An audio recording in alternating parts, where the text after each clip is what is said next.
เป็นจะได้สมาขามมือขามขืนจังหมาปันนี่โอ้ยเงินเดือนออกก็ไปแน่แล้วจะเล็กจังหน่อย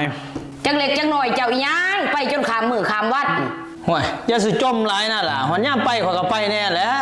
ใส่ว่าเงินเดือนออกนะมาติเอายังสำนีละตีสั่งเงินเดือนเจ้า3 ล้านยังเท่านี้บ่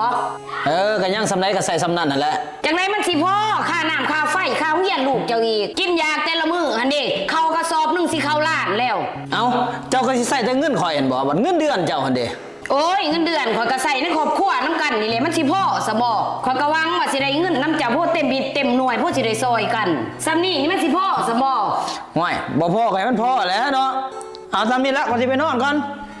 เอ้าจะไปเวียกซะบ่บ่ข่อยเมื่อยข่อยสิไปนอนโอ้ยเนาะเจ้า